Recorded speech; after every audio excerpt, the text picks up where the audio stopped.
Thank you.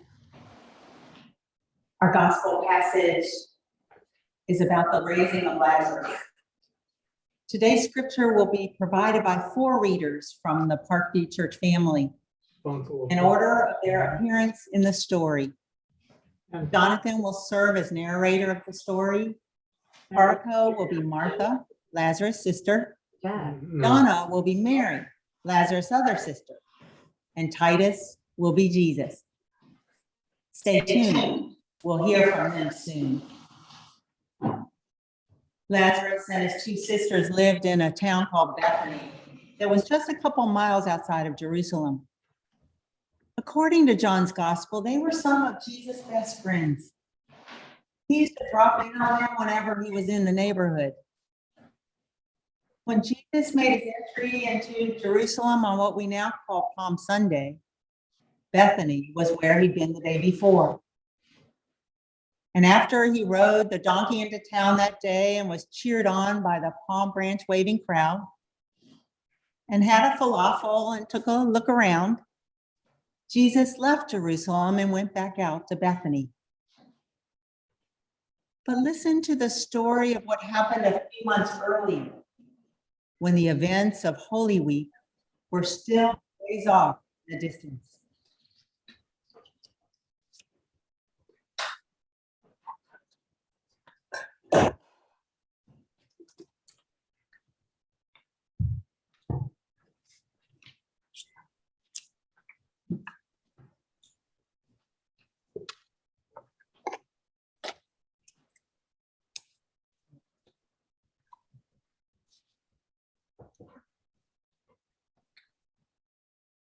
Once upon a time, a man named Lazarus was deathly ill.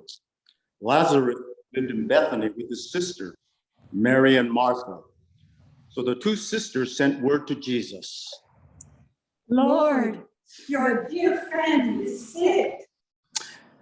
But when Jesus got the message, he said, "This sickness won't be the end of him. No, it happened for the glory of God, so that the Son of God will receive glory from this." So, oddly enough, although Jesus loved Martha, Mary, and Lazarus, when he heard that Lazarus was sick, he stayed where he was for the next 2 days. Finally, he said to his disciples, Let's go back to Judea and check on Lazarus. The disciples said, "No way, Jesus, you cannot do that. The people there are out to kill you, and you're going back?" Jesus said, Our friend Lazarus has fallen asleep. I'm going to wake him up. The disciples told him, "Lord, if he's gone to sleep, he'll get some rest and wake up feeling fine." Jesus was talking about death, while his disciples thought he was talking about taking a nap. Then Jesus told them straight out, Lazarus is dead. For your sake, I'm glad I wasn't there, but now you will really believe. Let's go see him. When Jesus finally got there, he was told Lazarus had already been in the tomb for 4 days. Bethany was only a few miles down the road from Jerusalem. Many people had come to console Martha and Mary in their loss. When Martha got word that Jesus was coming, she went out to meet him. Mary stayed at home. Martha said to Jesus, Lord, if you'd been here, my brother wouldn't have died. Even now I know that whatever you ask God, God will give. Your brother will rise again. Yes, I know. He will rise when everybody else rises on the last day. I am the resurrection and life. Anyone who believes in me will live even after dying. Everyone who lives in me and believes in me will never die. Do you believe this? Yes, Lord. I believe that you are the Messiah, the Son of God. My, look at the time. I have to get back home. I've got brownies in the oven. See you later. So Martha ran home to Mary and whispered in her ear, Jesus is here and he's asking for you. The moment Mary heard that, she jumped up and ran out to him. Mary came to where Jesus was waiting and fell at his feet crying. Lord, if you had been here, my brother would have died. When Jesus saw her sobbing and the Jews with her sobbing, he got really upset inside. He said, Where have you put him? They said, Lord, come and see. Now Jesus wept. The Jews said, look how deeply he loved him. But some of them said, well, if he loved him so much, why didn't he do something to keep him from dying? After all, he opened the eyes of a blind man. Then Jesus arrived at the tomb. It was a cave with a stone rolled across its entrance. Jesus said, Take away the stone. Martha, the sister of the dead man, said, Lord, he's been dead 4 days. The smell will be terrible. Did I tell you that you would see God's glory if you believe? So they rolled the stone aside. Then Jesus looked up to heaven and said, Father, thank you for hearing me. You always hear me when I pray, but I said it out loud for the sake of all these people standing here, so that they may believe that you sent me. Lazarus, come out. and the dead man came out, bound from head to toe with strips of cloth, with his face wrapped in a headcloth. Jesus told them, Unbind him and let him go. many of the people who were with Mary believed in Jesus when they saw this happen. But some went back to the Pharisees and told on Jesus. This is the word of the Lord. Thanks be to God.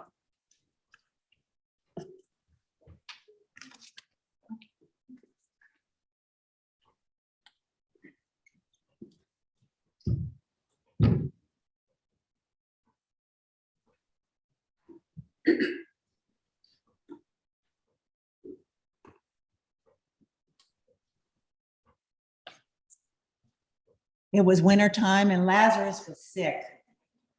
He was laid up with a bug that all the NyQuil and chicken soup on earth couldn't fix. He was fading fast, and his sisters were really scared. So Mary and Martha sent word to Jesus to come quick before it was too late. When Jesus got their urgent message, he said, no problem. Lazarus is going to be okay. And he stayed doing whatever he was doing for another 2 days. He gave the impression that the situation was under control. No need to worry. No need to hurry. The disciples were relieved. Things hadn't gone so well last time they'd been in Jerusalem. Jesus had offended the Jewish leaders in the temple when he said that he and God the Father were one. They were outraged, said that Jesus was claiming to be God, and they tried to kill him. But Jesus got away. So the disciples figured they better lay low for a while. Now Jesus was planning to head back to Bethany to check on Lazarus. And Bethany was right next door to Jerusalem. The disciples couldn't believe it. Didn't you just remember what happened last time they were there? But Jesus wasn't motivated by self-preservation. He was motivated by love. He loved Lazarus and his 2 sisters, and he knew he could help. He tried to explain it to the disciples. Lazarus has fallen asleep. I'm going to go wake him up. The disciples thought if Lazarus is only sleeping off his illness, why don't the sisters set his alarm clock and wake him up? Why was Jesus insisting that they walk back close to Jerusalem and risk their necks to give Lazarus a wake-up call? Jesus set them straight. Lazarus is dead. I need to go see him. There's something that I need to do. If you believe, you'll see God's glory. So off they went. Martha, Lazarus' sister, heard through the grapevine that Jesus was headed their way, so she went out to meet him. She went to intercept him and give him a talking to. Lord, if you'd come right away when we sent for you, my brother wouldn't have died. Her voice wavered with grief, but there was an edge to it. She counted on Jesus getting there in time, and he didn't make it. All those dinners she fixed for Jesus, and all the mornings that she'd gotten up early to make his favorite cinnamon rolls before he hit the road again, didn't those count for anything? Jesus heard the longing in her voice and spoke to it. Your brother will rise again, he said. Martha sort of took an off-ramp in the conversation then by repeating something she'd learned at synagogue. I know he'll rise again in the resurrection on the last day. What she said was accurate, but they both knew that her brother's whereabouts when the roll was called up yonder wasn't what this conversation was about. So Jesus came right out and told her that she was talking to the resurrection and the life, right there in the flesh. He asked her if she believed that he had the power to give life to people who believed in him, even if they died. Jesus asked her a direct question. And once again, Martha lifted it to the side and gave a good answer, but not the answer that the question was asking. Yes, Lord, I believe you are the Christ, the Son of God, she said. And with that, Martha excused herself and ran back home to get Mary. Jesus asked her, Martha, what she in her heart of hearts really believed about him. She hinted that she would love for Jesus to do a miracle and bring her brother back from the dead. But even as she said it, it scared her. Common sense took over then, and she was feeling foolish, so she told him, well, she didn't tell him what she was really hoping for. She escaped from that uncomfortable conversation as soon as she could. This might feel kind of familiar to many of us. We want to believe in a miracle working God, but deep down, we're not sure about it. So we duck it. We change the subject to keep from getting pinned down on saying what we really believe about God or don't believe. We think we know what to expect from life and from God. And then God goes and does something that amazes us. Mary, Martha, and their friends were totally not expecting resurrection that day. Resurrection is unexpected. It comes out of nowhere. If we were them, we would have expected that Jesus would come and console us for our loss, maybe apologize for being late. Then we'd have dinner and move on with our lives. And Lazarus would remain dead, period. End of story. Because staying dead is what we expect dead people to do. But for Jesus to weep and tell them to roll away the stone, for Jesus to call out the name of their dead brother, and then for the dead brother to walk out of the tomb, really? That was not what they were expecting. It was 100% surprising. There are those who will tell you that all you have to do to be a follower of Jesus is apply the formula of believing and behaving a certain way, and then you can live with nothing but certainty. But Lutheran pastor Nadia Bowles-Weber suggests the opposite is true. Being a person of faith doesn't mean you get to be certain. If anything, it means, like Mary and Martha, you get to be surprised. What if faith is about recognizing that when something isn't expected and 100% surprising, then maybe it's God at work? Because we can manage the expected and the unsurprising all the time, all on our own. When it's seemingly impossible and out of nowhere, now that feels like a God thing, not an us thing. Mary and Martha didn't expect their brother to be raised from the dead.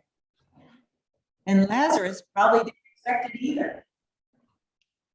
So when Jesus called his name and he walked out from his own tomb, when his eyes opened, he probably didn't know to shield him. Lazarus, like his sisters, had to have been surprised by the daylight. That's the thing about tombs. Sometimes we don't even know we're in them, but we all have them. I wonder what it is for you. Is there something buried in your heart or in your past? Something that you've left for dead? Sometimes tombs are about how we treat things in our lives. This relationship is over. This life of faith that I inherited from my family has ended. That time of happiness will never return. There's a big stone covering that thing I used to feel, or I used to love, or I used to be. That part of me is totally dead. Period. End of story. But as great African American preachers often say, where we put a period, God puts a comma. Having a God of resurrection means that the story is seldom over when we think it is. Only God can do this. Only God can do something so unexpected and 100% surprising. Only God can call us out of our tombs that way. Only God can ask the kind of questions that go straight to the heart of the matter and summon what's really there. Like Martha in this story, we may find it hard to be honest with God for long. We try to live and give all the right answers, even when deep down they no longer satisfy us. We try to shield ourselves, and probably God too, from all those unfulfilled longings, all those unanswered questions, all that deep pain and anger. From all the times we're not sure what we believe, and the times we don't believe very much at all. When they all got to Lazarus' tomb, Martha reminded Jesus, by this time there'll be a bad smell. He's been dead for 4 days, remember? Jesus looked her in the eye and said, didn't I tell you, if you believed, you would see the glory of God? Jesus asked Martha and us what we really believe about him and what he can do. Do we believe he can do anything about the suffering we see all around us, all around the world? The pain that's inside us? Do we trust that he's more interested in what we really think and feel, in our doubts and all of it, than in getting a correct textbook answer? Do we believe he loves us enough to weep with us when we're in pain, like he did when he saw his BFFs grieving at Lazarus' tomb? Not very much. No. Can we let that kind of love in? Okay. It doesn't threaten us. Would we rather keep Jesus at a polite distance? Drooling. Maybe we worry Jesus will get too close to our rotting heap of disappointment and despair. Stay back, Jesus. Don't come any closer. The wonder of wonders. Not only does Jesus not care about the smell, his loving power has the power to transform those lifeless places in us and bring us out of what entombs us and offer us a new beginning. So as we move through this final week of Lent and into Holy Week and the great 3 days of Jesus' own death and resurrection, don't assume you already know how the story goes. Be surprised. Surprised by empty tombs. Surprised by the thing you never saw coming. Surprised by how you have something or someone taken from you that you thought you couldn't live without, and then find yourself somehow living without them. Surprised that people can love you, the real you. Surprised that you aren't afraid of that thing that you used to be afraid of.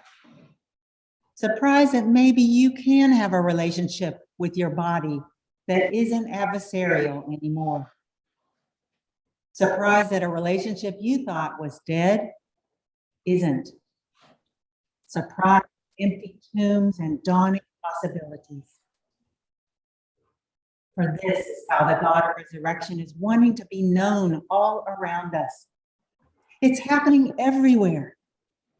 Faith just lets us recognize the surprise of it, the life-giving glory of it.